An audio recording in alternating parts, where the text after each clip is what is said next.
Sorry. Hi, everyone.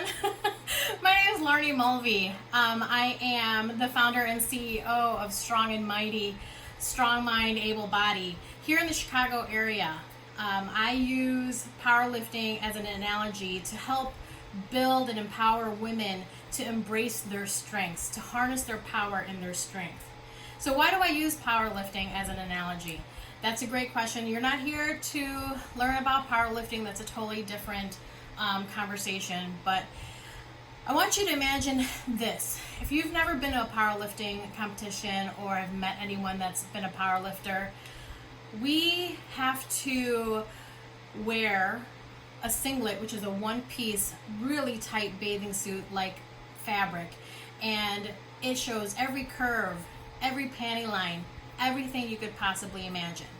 Now, imagine this as well. If you were the athlete coming up to lift the weight, there's a ton of weight sometimes on that bar. You really have to mentally focus to understand to lift that. Now, what'll happen is, imagine you're getting ready, you're about to lift that weight, you grasp that bar as tight as you can, okay? Just think about this. Imagine the knurling, which is the rough parts of the bar to keep your hand grip on there.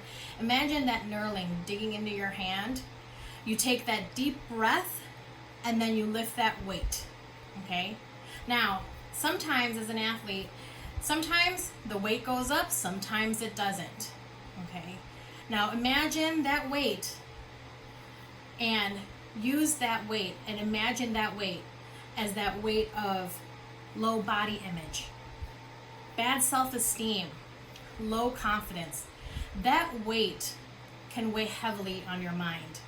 And as an athlete and as a powerlifter, besides lifting and training the tangible weight in our hands, we have to make sure that our minds are connected to our body, because the mind is a powerful piece of equipment. It can propel you forward or it can set the fear in your brain and you don't do anything at all, okay? So how did I become a power lifter? And where did I come from to end up being like this and not being afraid to wear that singlet, where the singlet is showing everything about me, and lifting that heavy weight and making sure I don't pee on myself or throw up what I ate in the morning. So for a long time as I grew up, I was born in the Philippines. I moved to the States when I was 5. And when I was a kid in the Philippines, I was a free spirit running all over the place. It was awesome. I was learning about who I was and who I wanted to be, and I knew even at a young age that I wanted to be an athlete. I just didn't know what athlete. And as time passed and we moved and immigrated to the United States, the freedom of the spirit, my freedom of my heart, as soon as we got to the States, it kind of got squashed. And the reason is because when you're an immigrant and moving to the States, you want to try to assimilate into the country. And being Asian, obviously, being Asian and knowing where I wasn't, growing up in the south side of Chicago, a lot of the protectiveness from my parents and from my family came in, which I'm very grateful for them, because obviously I'm still alive, but to understand that there was the restrictions on me, it really tore me up. I got a lot of no's. I couldn't do this, I couldn't do that. And as I got older, I wanted to join a lot of athletics, and I wanted to be in organized sports, and I would have been a killer athlete back in the day, but I couldn't do it. There's one day I actually tried out for the dance team at my school, and my dad found out and he plucked me right out of that tryout. That was the first time I realized that there was a lot of limitations on me. There was a lot of restrictions on what I could or couldn't do. And it was hard for me to find a person, a mentor, someone to look up with that had the same kind of drive to be an athlete as me. So as I'm growing up, there's a lot of tension in my mind, and I really didn't know who I was. There was a lot of, am I this, am I that? And fitness came into my life in my 20s. And the first time I ever touched weights, I was dating this gentleman, and we were at a gym, and then all of a sudden, he was starting to get really uncomfortable that I was lifting more than him. And I just kept going. I just did my thing. But you know how in your 20s you're not really focused, you're not really understanding what you want to do. But in the back of my mind, I've always wanted to compete. And it only took about 10 years for me to be a competitor. So years have passed by, I'm learning more about myself, still not having the confidence level that I want, and still feeling a little hidden and meek and weak, not being able to make the decisions that I want to make. I decided to, one day last year, decided to all of a sudden be a competitor. I looked for a powerlifting coach. I got into a powerlifting gym that I love, and my teammates are amazing. But then I started learning something else about powerlifting. Powerlifting is not just lifting the weights and training and having the discipline to train and diet and having good nutrition. There was a lot more to it. Powerlifting takes a lot of mind strength. Like I said in the beginning, your mind is a powerful piece of equipment. It can propel you forward, or it can stop you in your tracks. As I talk to a lot of women regarding strength, my interest in the word strength was coming up, and I really wanted to do some research, and I was asking a lot of women inside and outside the gym what their idea of strength was. So I got a lot of different answers. Some women, they veered over to what their physical aspects was, of physical strength, want to be stronger, want to be better. But then also, in that end, they didn't want to be strong because they felt like it wasn't feminine. Now, the second part of that is the strength part of some women didn't feel strong at all. They didn't want to show people how strong they already were. They were already strong. Just like me, I was already strong, but I was not aware of how strong I could be. And that's where it hurt my heart to hear that women were afraid to be strong. That to me is just, it's become a passion of mine to build and empower women to be the strongest version of who they are. And that's why I'm here, and that's why I want to spread the message that don't be afraid, don't be afraid. So how did I end up being at this level of confidence? I was never like this all my life. Like I said, I've had bouts of self-image issues and body image issues. My confidence was like a roller coaster ride. But now how am I on this second level of confidence? Well, I'll tell you this. I developed a tool that has daily exercises on it. It's called Tools of Strength. And during this pandemic, I had a lot of time to think about this because there were so many people that I was meeting through the powerlifting community that was able to help me. So it was able to help me get through some of the hurdles that powerlifting, and even in my life, it was a good community to be around. So the Tools of Strength that I'm going to talk about right now that I developed, you can start some of these exercises today. They're not anything physical. I'm not asking you to go to the gym or anything. This is something that you can do on your own. Build your mind strength and get you to the best possible outcomes that you can have, and be the strongest person that you can be. So there's 9 steps in these exercises. The first one is, who are you? Okay. You want to take an inner inventory of who you are. This is the foundation of yourself. You have to understand, you have to embrace, you have to know what is there within you that you can pull out, that you can build. Another part is, what's holding you back? Are there cultural reasons that are holding you back? Like for me, being an Asian woman wasn't really known to be a strong person, either physically or mentally. So that held me back in the day. So what's holding you back today, right now? Think about that. Another thing is to add into your inner inventory, what are the standards and expectations you're living up to? Are they yours or are they somebody else's?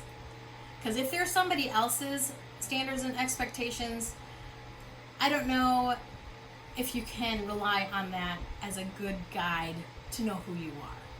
You have to learn and understand what your standards and expectations are. Number 2, the patterns of people. Who are you letting into your inner circle? Who are you letting into your influence circle? And it should be a positive influence. You know, who surrounds you? Are these people who are positive? Are they here to support you in your decisions?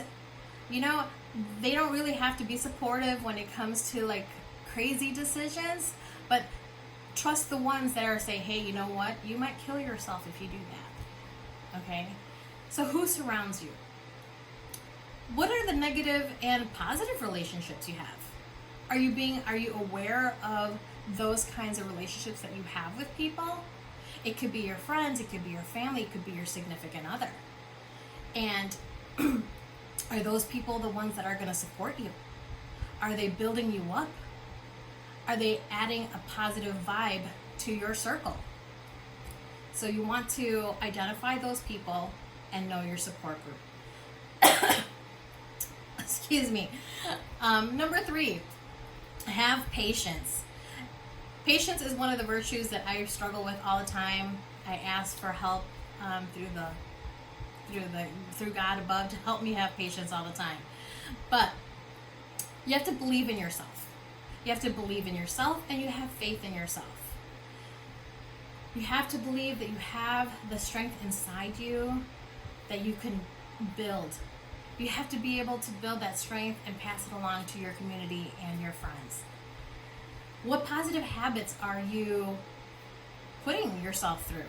Are you waking up every morning and just going, ugh, this sucks? Or are you saying, hey, you know what? It's another day. I'm taking a breath. I'm putting my feet on the ground and I'm doing whatever I need to do. Those are some of the habits. The other habits that you can build. Are you studying? Are you surrounding yourself with positivity? I know with technology nowadays, you can either find something negative or find something positive. What's on your news feed? Is it all negative?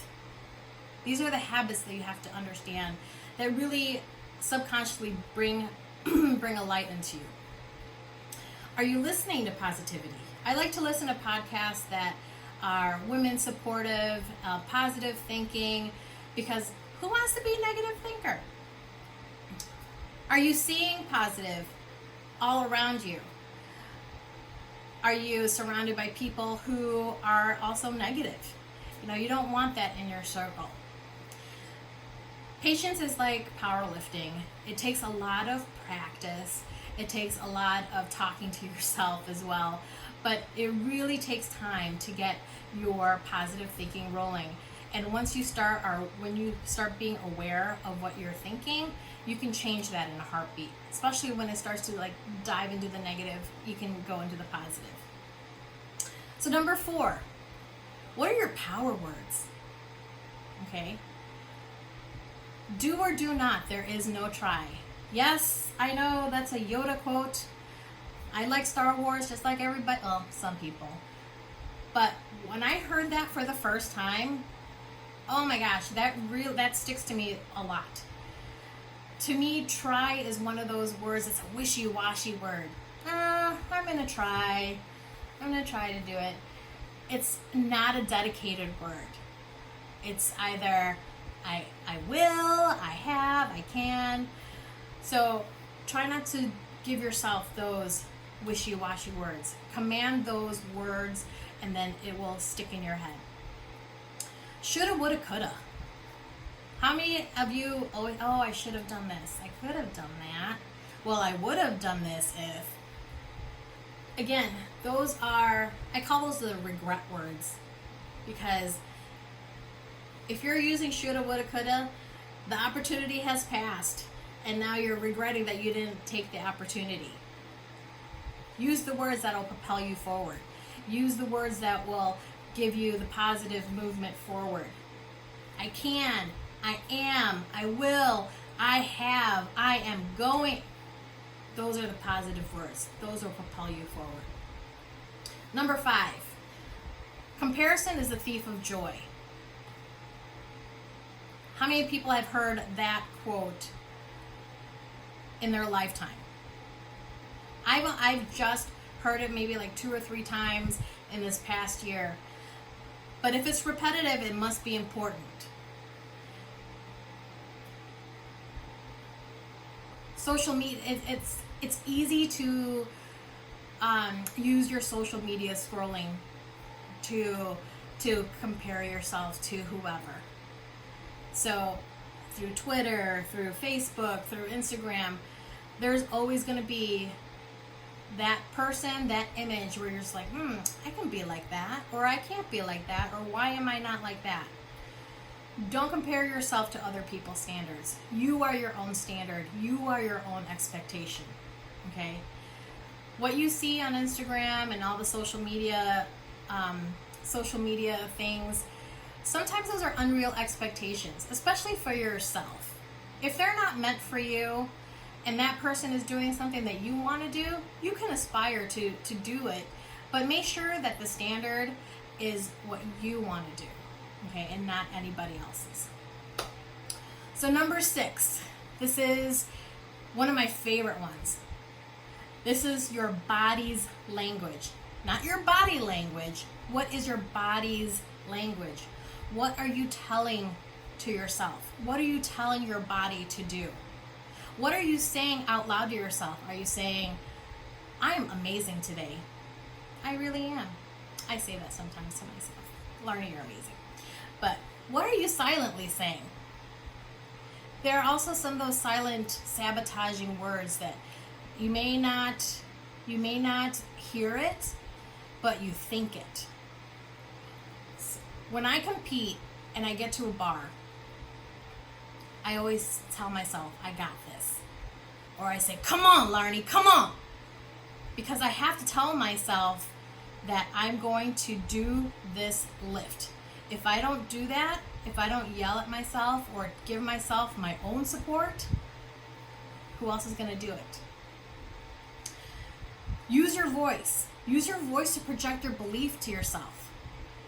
If you're going to talk softly like this, how are you going to expect someone to believe you when you say you're going to do something? You're not yelling at them, you're just spreading the belief. All right? Posture. I don't know how many of you all love Wonder Woman, but I loved Wonder Woman when I was younger. Yes. Yes, yes, yes. Her stance is ingrained in my head. Hips on, hands on my hips, and looking out, trying to see what's out in front of me, and standing firm, standing tall. That is good posture. That is good your body's language to understand that, hey, you know what? I'm confident. Okay, this is where I'm going to be. So if you're sitting in your chair right now, even though we're not standing, you can do the Wonder Woman stance even in the chair. Sit at the edge of your chair. Sit up nice and tall. Keep your chin up. Look forward, eyes forward, unless you're writing, but keep your eyes forward. Number 7, your mind is a muscle. You have to train it. Train it to not make any excuses. Train it to have good positive self-talk. Train it to understand that you have to lay down the bricks of foundation, the bricks of fortitude and resiliency that you've gone through from your life. These are the issues that you've gone through and conquered. Those are the bricks that are going to lay and lay and lay and lay and build your confidence up. This will build your community. Okay. This will also have you get a strong network of like-minded people that will support you and understand you and also listen to you if you have a question. Number 8, plant the positive seed. Every woman has the seed of confidence and strength in them. You can be their water. If you see someone who is having kind of like a down day, or you can sense that they are needing a little boost, water their confidence. Water, acknowledge them. Do random acts of kindness. Be a positive light for someone else. Number 9, seek new challenges. This is a cool one too. Make a list of who you want to be, who you want to become. This will help you find your thing. Like I found powerlifting, I found my thing. And it'll help you enjoy those moments. Seek those challenges. It'll be something that'll give you a little bit more happiness in your life. As a takeaway message, I want to just say my message is about encouragement. Not just later on, but right now. What are you doing right now to encourage yourself? What are you doing right now to help that person to your left and to your right? The message I want to send is I want to pave the way for women to not hide their strengths and not to be afraid of being strong. You know, you should not be afraid to have a strong mind and a strong body. Why can't we have both? Why can't we have both? I want to build strong women leaders to be comfortable to lead. I don't want to see women who are just afraid to be vocal, afraid to be strong. Going through the tools of strength, I really hope and believe that it builds women to have stronger voices, to be an all-around stronger person. Just remember, we have the power. As a group, we have a power. Together, we are strong. So, I wanted to thank you guys for coming to my session. I appreciate the time that you spent to come and listen to me speak. I'll be at my booth right after this. You can get a downloadable copy of Tools of Strength and ask me any questions there. If you want to ask me questions here, you can. I think I have about 2 more minutes left to speak. But I wanted to again say thank you guys for all the time that you took to register and get everything going. And I really appreciate your time. Also, one more thing, I am developing a strength summit in October. October 2, 3, and 4 are the dates right now. So if that's something that you'd be interested or have some questions about, please feel free to contact me. You can reach me at larnymulvey.com. There's a way to book me on there. But also, talk to me after this talk at my booth. I'll be happy to answer any questions. So thank you so much, everyone. I appreciate your time. Have a great rest of your day, and I hope everything goes smoothly with all the technical stuff still. But thank you very much. I appreciate it, and I will see you guys at my booth.